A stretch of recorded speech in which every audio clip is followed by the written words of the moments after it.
CatsCast, episode 25 for August 2024, The Invention of a Cat by Carolina Valentine. Hello and welcome to CatsCast, your monthly feline fiction podcast. I'm your editor and host, Laura Pearlman. One quick announcement before we start. The 2024 Worldcon will be held in Glasgow in early August, and I and a bunch of other escape artist people will be there. If you're around, please look me up. You can poke me on the Escape Artist Discord or on Blue Sky. This month, I'm happy to bring you The Invention of a Cat by Carolina Valentine. This story is a CatsCast original.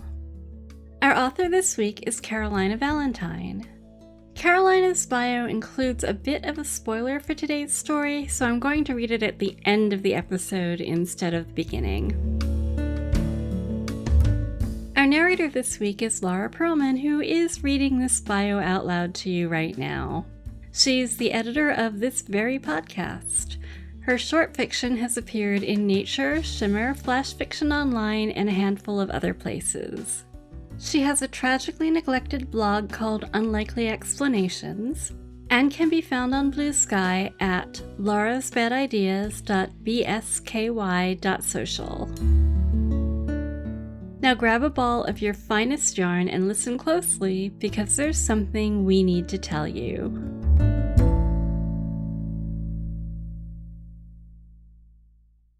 The Invention of a Cat by Carolina Valentine, narrated by Laura Pearlman.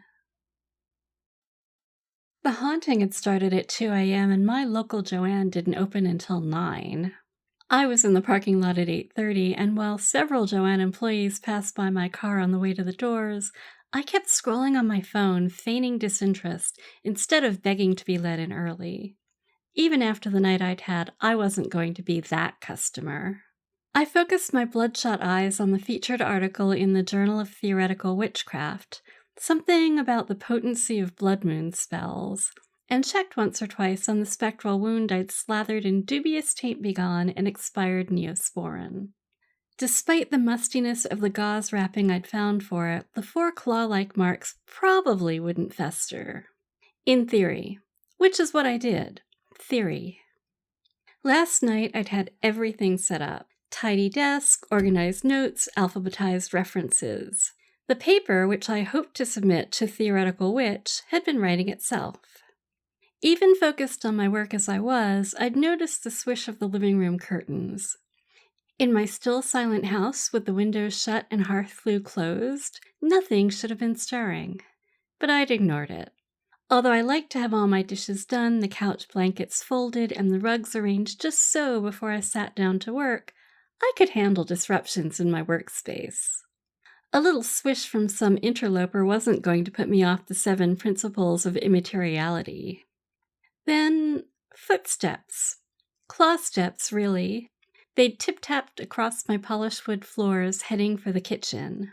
I'd ignored them, too, as well as the scratching at the cabinets and the clink of the wine glasses dangling from their rack.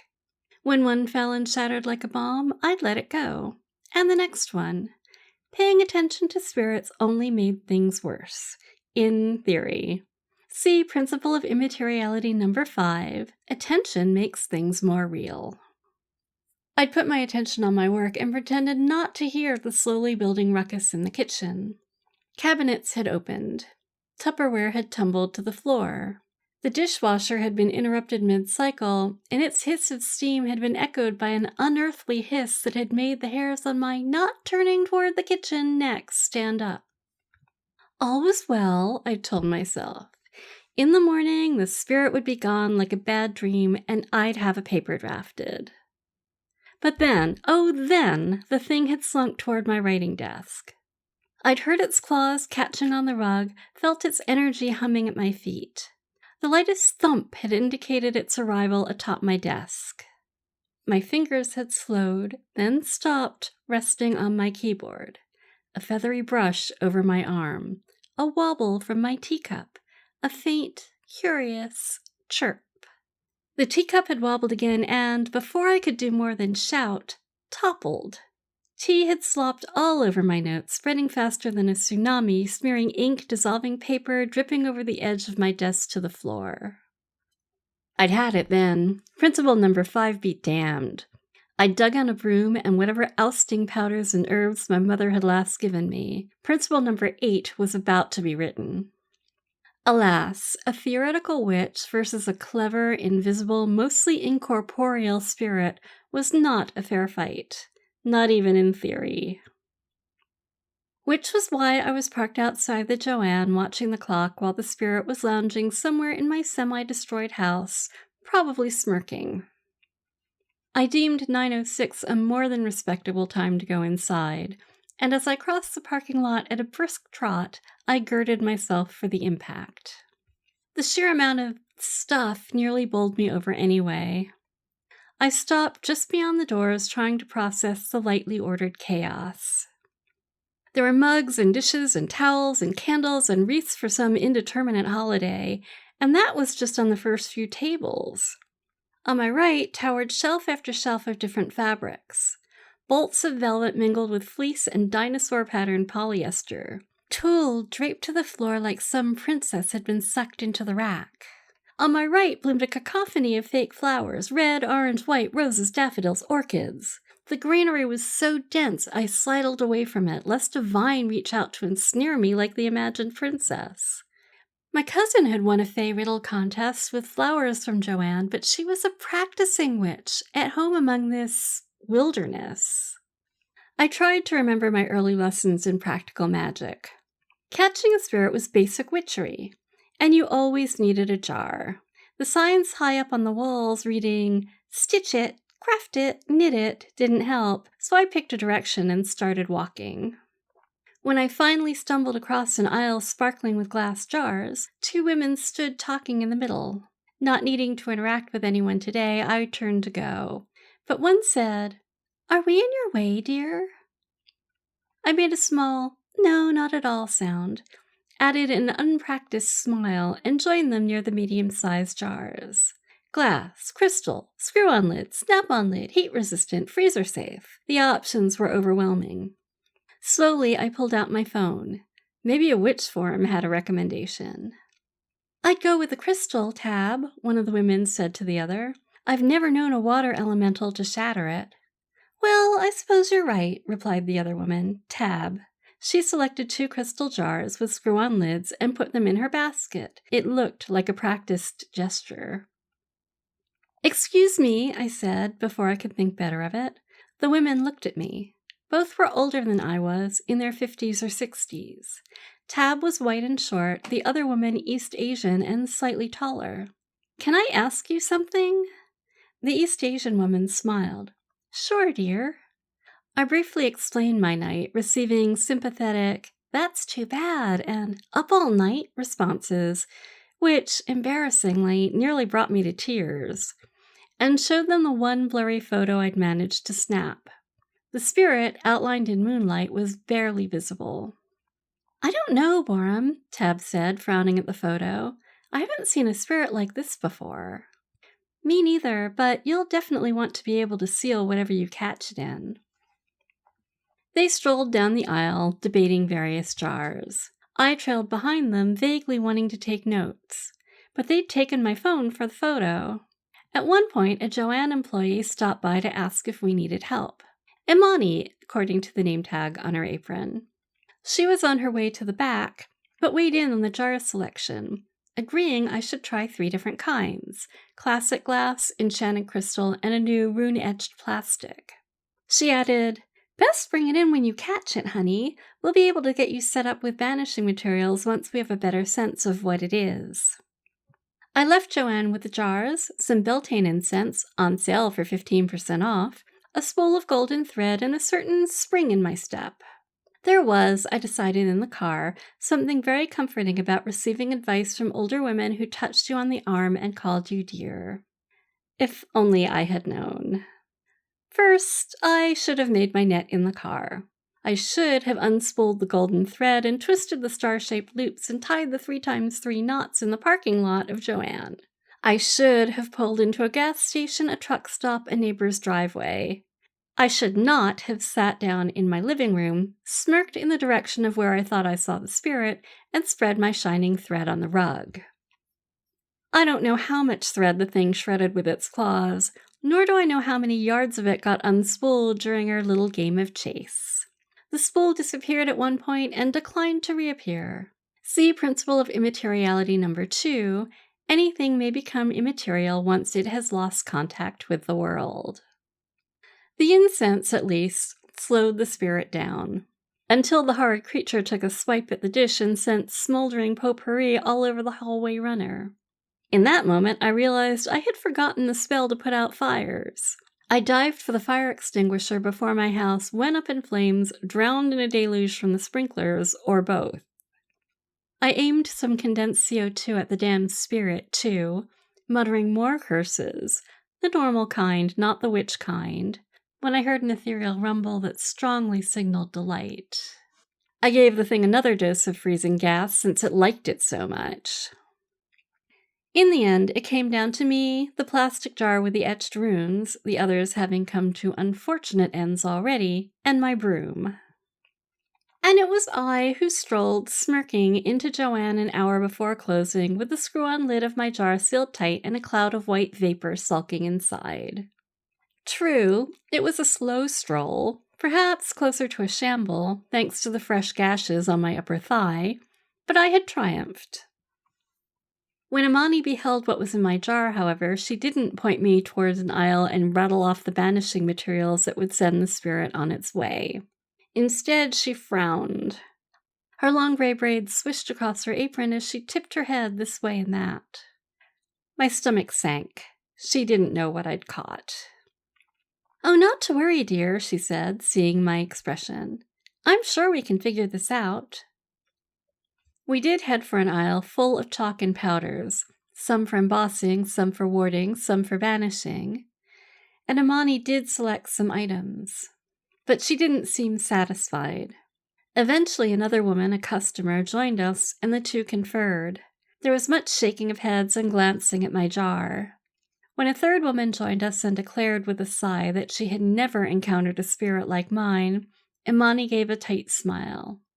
"I think I ought to take you to the back, dear." I blinked. The back? I looked down at my jar as I followed Imani. I'd heard of the back, of course. Even theoretical witches knew about the back. It was like the Beyond at Bed Bath & Beyond.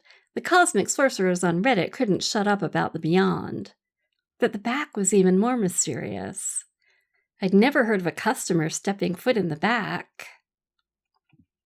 Imani, of course, had more things to deal with than just me, so she pushed open one of the swinging doors and pointed me inside with a warm smile. I smiled back and went in, clutching my jar to my stomach. The spirit gave a little swirl. It probably sensed the power lingering here.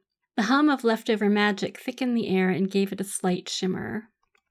I was in a short hallway which ended in another set of double doors. From the corner of my eye, I spotted the neat runes carved into the rubber baseboards. Fancy stuff. The spirit gathered more densely on one side of the jar, as if it was studying them too. "I doubt even you could get past those wards," I murmured to it. The jar warmed against my palms. Irritation or amusement? The second set of doors opened into a large room, lit by a collection of mismatched lamps, its ceiling lost in shadows. Supplies lay strewn across the room's tables. Fabric, thread, shears, stuffing, wax, seals, vials of blood, carved bones, insect wings, ancient ceremonial knives, one very powerful wand half buried under some yarn, and, of course, glitter. It seemed not even the witches in the back had figured out how to keep glitter, necessary for many summoning rituals, from getting everywhere. One woman stood near a table piled high with quilting materials, and 3 cats lounged in various places. Judging by her crinkled white skin and steel-gray hair, the woman was old. Very old. Her gnarled hands deftly stitched together some quilting squares that burned bright copper in the lamplight. When she set down her needles to look at me, flames flickered over the fabric. "Having a little trouble with your craft, honey?" she asked, kind and matter-of-fact. I glanced from the half-buried wand, which was warping the air around it with its power, to the quilting squares that were definitely woven from fire itself, and back to the ancient hands clasped in front of the woman's red Joann apron. There was no name tag on the apron, just the name of the store. Wordlessly, I held out the jar. She reached for the glasses hanging from a delicate chain around her neck. She hadn't had them on for more than an instant before she said, "Ah, I see. You've got a realm walker." She chuckled. They don't show up that often, and they don't always choose humans to reside with. But sometimes you get lucky. She waved one magic hand to indicate the 3 cats in the room. I stared, first at her, then at the cats, and finally at the jar in my hands. "You're telling me this is a cat?" She smiled. "What else?" Well, yes, I suppose the spirit had been a little bit cat-like. Knocking over perfectly acceptable cups, playing with and destroying an entire spool of thread, generally considering my house to be its own personal domain it could ruin as it saw fit. The woman watched me think it through. An unskinned realm walker is rare enough that it can be hard to identify, but once you know what you're dealing with, they can be banished as easily as anything else. Likely it would be a little harder than banishing your common dust sprite, but the woman didn't seem concerned. And why would she? If she was who I thought she was, she could probably banish a 9th circle demon over her morning tea. She didn't even need to consult a guide for this problem, simply began to list off the things I would need and where to find them in the store. I listened, nodding along. But in my hands, the jar began to cool. The spirit had been a warm presence, a little hotter than my body temperature, almost comforting. Now it emanated a wintry chill. I glanced down to see that the gaseous creature had condensed itself into a small cloud, which sprawled at the bottom of the jar. It looked almost dejected. My heart gave an unexpected pang, which was ridiculous. The spirit had destroyed my house, taken up a day and a half of working time, and thoroughly humiliated me as a witch. As the woman began giving me tips for banishing particularly unwilling spirits, the little cloud shrank back against the wall of the jar closest to my stomach.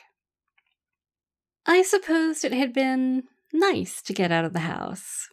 I hadn't looked up from my books for a while, hadn't even known which holidays were passing by. I wasn't wild about the mess my house had become, but I hadn't left it for more than essential errands in some time. I'd forgotten what it felt to be looked at, actually looked at, by other people. Or to be touched by them, how grounding it could feel to have someone pat your arm or cup your elbow to steer you down an aisle. Principle number 5 drifted through my mind. Attention makes things more real. And the converse, of course. That lack of attention can make things a little less real. I hadn't ever considered whether a person could disappear like a spool of golden thread that had lost contact with the world. But I hadn't spoken as much in the past 6 weeks as I had in the past day. I'd grumbled at the spirit and I'd strategized with the women of Joann, learned from them things I could never have learned from books. Like that it was better to buy the discount incense because it was older and wouldn't smell as strongly to you, but would still work fine on other creatures. Plus here I was, in the back, talking to a marvelous witch who had likely forgotten more spells than I would ever know. If I banished the spirit, I'd get my silent house back, still and pristine. There'd be no mysterious bumps in the other room, nothing lounging menacingly on the windowsill. I'd caught the spirit for a reason. Although, if I were being honest, I'd only trapped it after it had gouged my thigh in the middle of our chase. I'd stumbled to my knees, and after a moment, there had come the barest brush of something soft and remorseful against my leg. I'd seized my chance and scooped the spirit up, screwing the jar's lid on tight.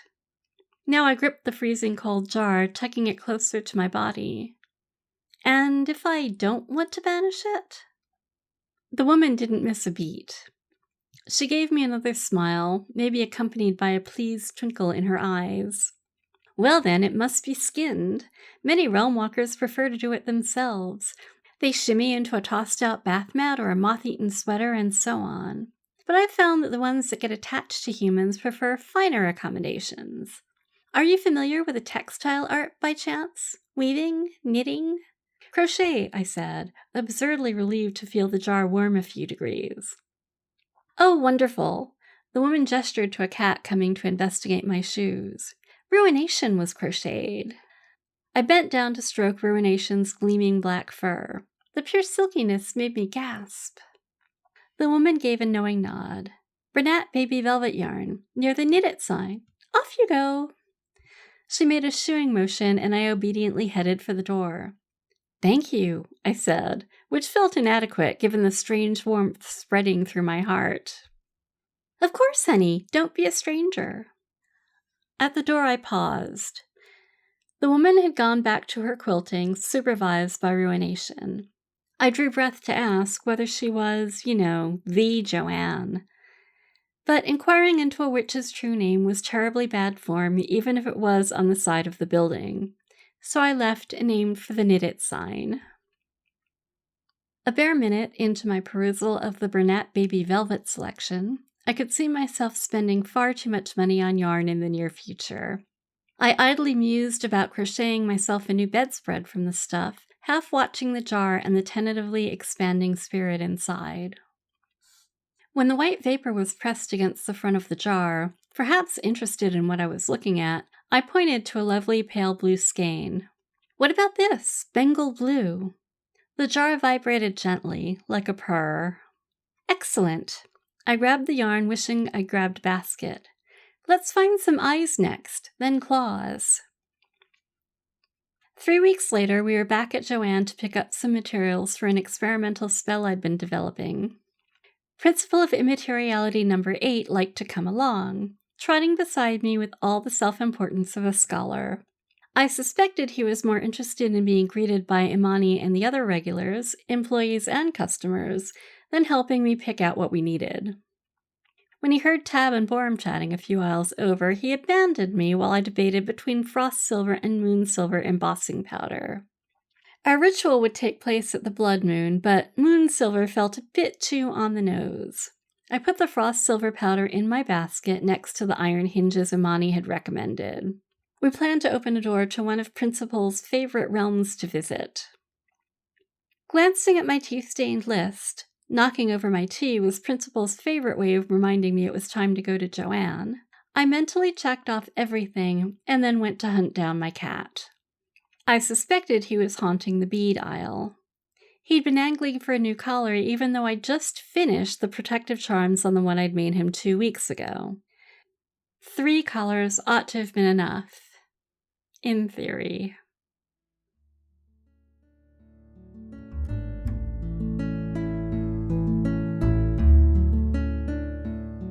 And we're back. That was The Invention of a Cat by Carolina Valentine.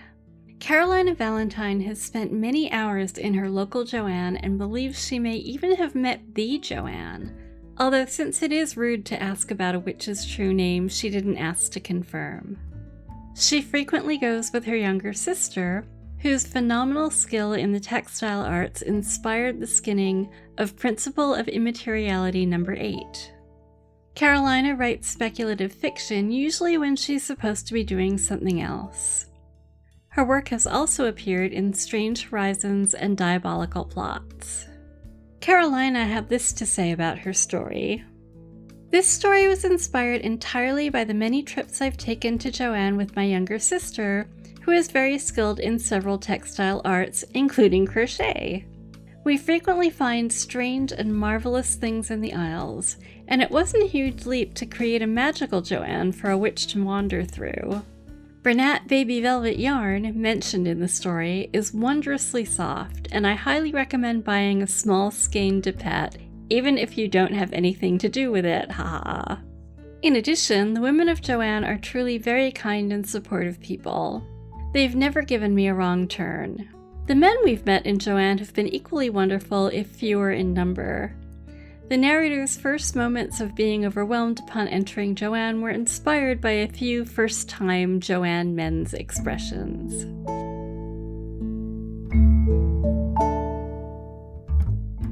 Sarah here. I should probably mention that we are not sponsored by Joann or by Bernat Baby Velvet. I've never been to a Joann store, mainly because I have no crafting skills whatsoever, but this story makes me want to run out to one. I love the overall magical feel and also the sense of community.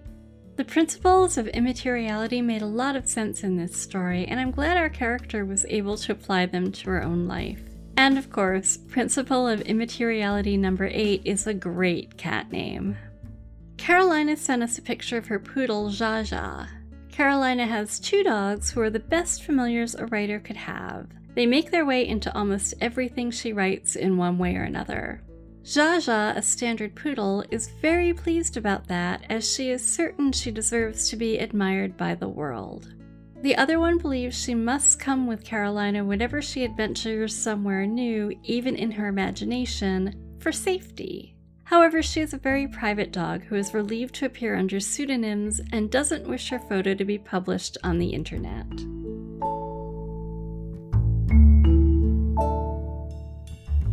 And since I narrated this story, I get to talk about my cat Sephi.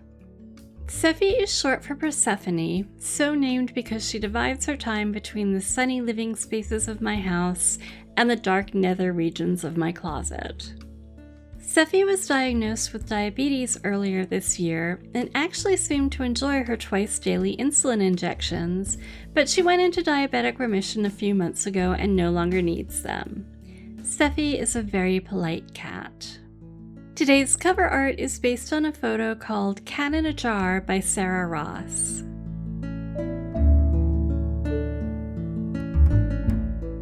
Come chat with us! If you're a Patreon patron, you can join the Escape Artists Discord server automatically through Patreon. Or you can find us on Blue Sky as @catscast.org, or on the social media service formerly known as Twitter as @catscastpod. We'll have a patron-only episode next month, but we'll be back on the public feed the month after that. In the meantime, you can find more narrative goodness on our weekly sister podcasts, Escape Pod for science fiction, Podcastle for fantasy, Pseudopod for horror, and Cast of Wonders for YA. Today's episode is brought to you by audio producers Wilson Fowley and Dave Robison, assistant editor Tarver Nova, associate editor Aurora Hurd, and me, editor Laura Pearlman. Our opening and closing music is Easy Lemon by Kevin MacLeod. CatsCast is a production of the Escape Artists Foundation, a U.S. 501c3 nonprofit. This episode is distributed under the Creative Commons Attribution Non-Commercial No Derivatives 4.0 International License, which means you can't change it or sell it, but you can share it as much as you like. CatsCast relies on listener donations, so thank you so much if you've already donated. You can support us and all the other EA podcasts by donating via patreon.com/EA podcasts or through the website escapeartist.net. You can also help us out by leaving a review or rating at Apple Podcasts or wherever you normally leave those things. CatsCast is distributed monthly on the Escape Artist Premium content feed. A separate public CatsCast feed gets a subset of those episodes. More details can be found in the show notes or at escapeartist.net/catscast. Thanks for listening, and until next time, we wish you all the purrs.